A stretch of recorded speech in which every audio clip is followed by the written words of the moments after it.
Hello students, मेरा नाम आयुष और आप सभी का मेरे यूट्यूब चैनल में स्वागत है। तो जैसे कि आप सभी जानते हैं कि आप सभी का क्लास 12 का बोर्ड एग्जाम जो है नज़दीक आ रहा है, और इसी को ध्यान में रखते हुए मैं मोस्ट इंपॉर्टेंट क्वेश्चन की सीरीज जो आपको फिजिक्स के लिए वो लेके आ गया हूँ। तो इसके पहले मैंने एक और वीडियो बनाई हुई थी जिसमें मैंने 5 क्वेश्चन जो है आपके मोस्ट इंपॉर्टेंट क्वेश्चन जो हैं उस सीरीज में मैंने 5 क्वेश्चन डिस्कस किया था। तो उसी सीरीज को कंटिन्यू करते हुए इस वीडियो में भी मैं 5 क्वेश्चन जो है वो डिस्कस करूँगा। और ये सब जो क्वेश्चंस वो आपके टर्म 2 के जो एग्ज़ाम होने वाला है, टर्म 2 का एग्ज़ाम उस एग्ज़ाम से रिलेटेड होंगे, यानी कि सब्जेक्टिव टाइप क्वेश्चंस होंगे।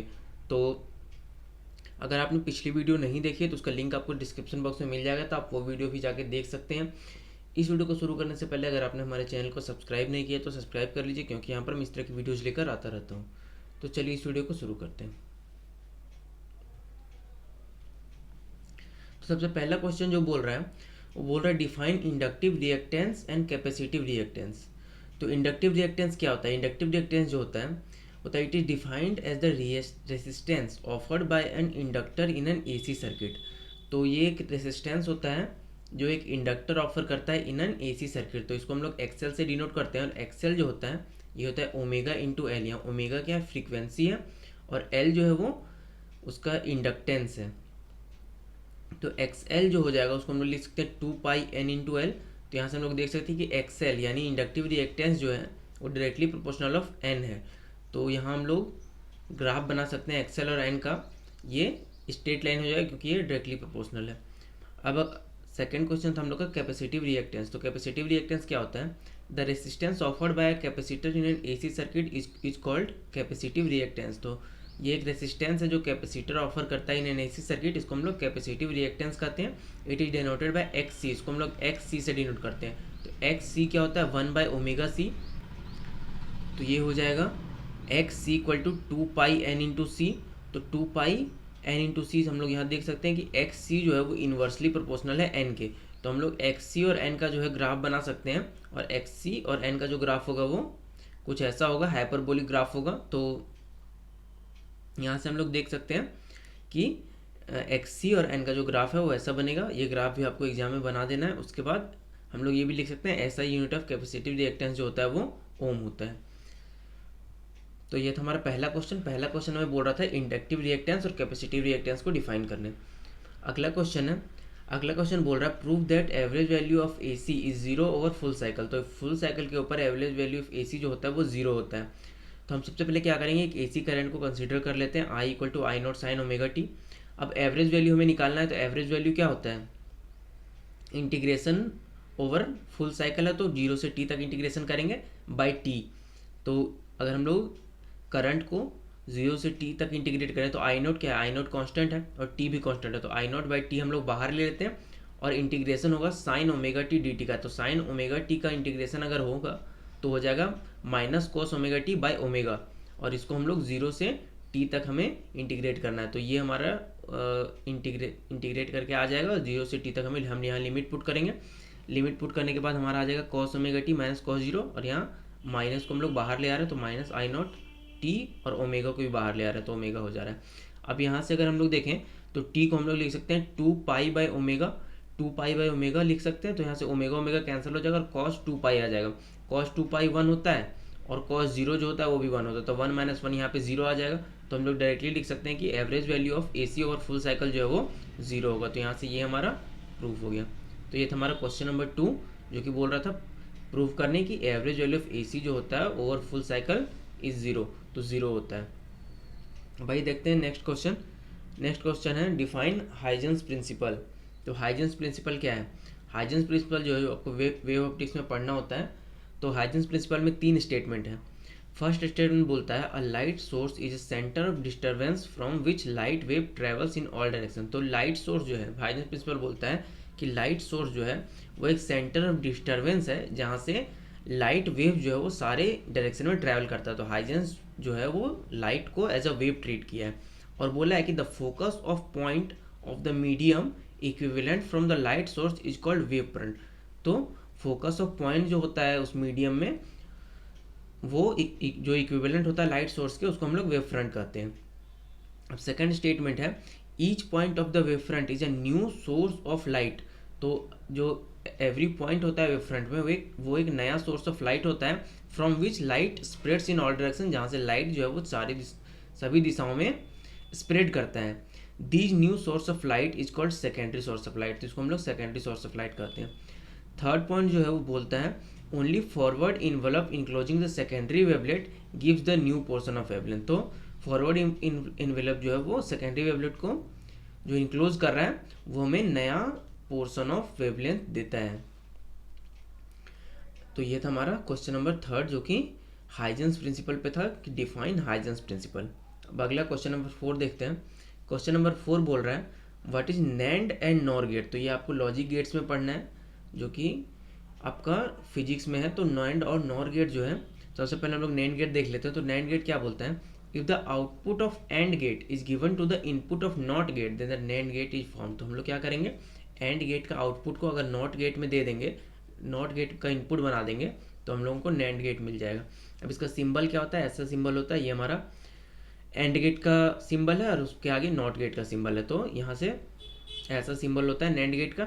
उसके बाद एक्सप्रेशन, बुलियन एक्सप्रेशन जो है, तो हम लोग लिखेंगे y equal to A and B का, बी के ऊपर बार है, तो ये हमारा एक्सप्रेशन है।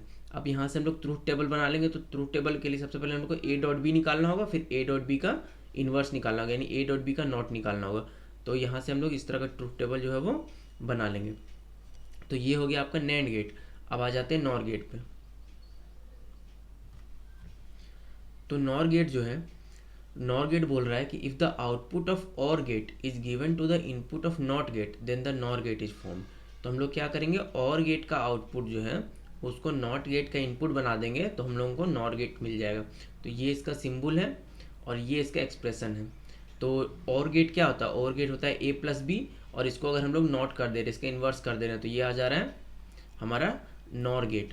तो नॉर गेट का जो ट्रूथ टेबल है वो ऐसा बनेगा, हमें सबसे पहले ए प्लस बी निकालना है और ए प्लस बी का नॉट निकाल लेना है, यानी ए प्लस बी का इन्वर्स निकाल लेना है। तो यहाँ से ए बी आ गया, तो ए बी 0 0 1 1 0 1 0 1 करके, तो ए प्लस बी यानी ए और बी। तो ए और बी में क्या होता है, जब कोई भी एक अगर 1 रहेगा तो 1 हो जाता है। तो ऐसे ही हम लोग निकाल लिए। तो ये हमारा ट्रूथ टेबल है। तो ये था क्वेश्चन नंबर 4। भाई देखते हैं क्वेश्चन नंबर 5। तो क्वेश्चन नंबर 5 बोल रहा है what is full wave rectifier. तो फुल वेव रेक्टिफायर क्या है, तो हमें दो तरह का रेक्टिफायर पढ़ना है क्लास 12 में। एक होता है फुल वेव रेक्टिफायर, एक होता है हाफ वेव रेक्टिफायर। तो इसमें हम लोगों को पूछा है what is full wave rectifier. तो फुल वेव रेक्टिफायर क्या है, it is a device use to convert both half of AC into DC। तो रेक्टिफायर का काम क्या होता है, वो AC को DC में बदलता है। तो ये एक डिवाइस है फुल वेव रेक्टिफायर, वो क्या करता है, बोथ हाफ पॉजिटिव और नेगेटिव दोनों हाफ्स को जो है वो DC में बदलता है। अब the circuit diagram of PN junction diode as full wave rectifier. तो इसके बाद हम लोग देखेंगे कि सर्किट डायग्राम जो है वो PN जंक्शन डायोड का फुल वेव रेक्टिफायर में कैसा होता है। तो ये हमारा फुल वेव रेक्टिफायर का सर्किट डायग्राम है। तो इस तरह हम लोग जो है वो AC को DC में कन्वर्ट करते हैं। अब देखें अगर इसका वर्किंग, तो ये जो है करता है कि the AC input source is connected to the primary coil of the transformer. तो AC इनपुट सोर्स जो है वो प्राइमरी कॉइल में हम लोग ट्रांसफॉर्मर के प्राइमरी कॉइल में कनेक्ट करते हैं। ये हमारा प्राइमरी कॉइल है, ये हमारा सेकेंडरी कॉइल है। हम लोग प्राइमरी कॉइल में जो है वो AC इनपुट को कनेक्ट करते हैं और DC आउटपुट जो है वो हम लोग सेकेंडरी कॉइल के थ्रू जो है या लोड रेसिस्टेंस के थ्रू जो है वो ऑब्टेन करते हैं ड्यूरिंग पॉजिटिव हाफ। तो पॉजिटिव हाफ के ड्यूरिंग क्या होता है, AC input signal the point S1 has positive potential and point S2 has negative potential. तो S1 के पास पॉजिटिव हाफ में S1 के पास क्या होता है, पॉजिटिव पोटेंशियल होता है और S2 के पास नेगेटिव पोटेंशियल होता है। तो D1 जो है यहाँ सेम लिखा हुआ है कि D1 जो है वो फॉरवर्ड बायस्ड है और D2 जो होता है वो रिवर्स बायस्ड हो जाता है। तो D1 जो है इस पोजीशन में फॉरवर्ड बायस्ड है और D2 जो है वो रिवर्स बायस्ड है। तो रिवर्स बायस से जो है कोई करंट पास नहीं होगा, तो यहाँ से D2 जो होता है वो ब्लॉक हो जाता है और बस D1 से जो है वो करंट हमारा पास करता है। तो यही सेम लिखे हुए कि electric current is pass through the load resistance in the direction A to B। तो A to B के डायरेक्शन में जो है वो करंट जो है वो पास करता है। अब during negative half of AC cycle, तो नेगेटिव हाफ जब आता है तो S2 जो होता है वो पॉजिटिवली चार्ज हो जाता है और S1 जो है वो नेगेटिवली चार्ज होता है, तो क्या होता है, point S1 has negative potential, point S2 has positive potential, so the diode D1 is reverse biased and D2 is forward biased. तो क्या होता है, D1 जो है वो रिवर्स बायस्ड हो जाता है और D2 जो है वो फॉरवर्ड बायस्ड हो जाता है। तो जो है करंट हमारा D2 के थ्रू पास करता है R से A टू B डायरेक्शन में ही, लेकिन D2 के थ्रू पास करता है। तो सेम यही लिखे हैं कि so the diode D1 is reverse biased, D2 is forward biased, electric current passes through the load resistance R in the direction A to B as shown in the figure। तो A to B direction में again पास करता है। तो एक बार क्या होता है, ये फॉरवर्ड ये रिवर्स होता है और एक बार ये फॉरवर्ड ये रिवर्स होता है। तो पॉजिटिव और नेगेटिव हाफ में अल्टरनेटली फॉरवर्ड और रिवर्स ये दोनों होते रहता है और इसी तरह ये AC को DC में कन्वर्ट करता है। तो हम लोग इसका ग्राफ भी बना लेंगे। तो हम लोग बोलेंगे कि this both halves of AC is rectified. तो दोनों हाफ जो AC का होता है वो रेक्टिफायर हो जाता है और ये रेक्टिफायर है जो वो सक्सेसफुली वर्क करता है दोनों ही हाफ के लिए। तो यहाँ से क्या होता है, अगर हम लोग देखें AC का जो इनपुट था, तो पॉजिटिव और नेगेटिव दोनों हाफ्स के लिए, पॉजिटिव और नेगेटिव दोनों हाफ्स के लिए आउटपुट DC जो है वो रेक्टिफाई हो रहा है।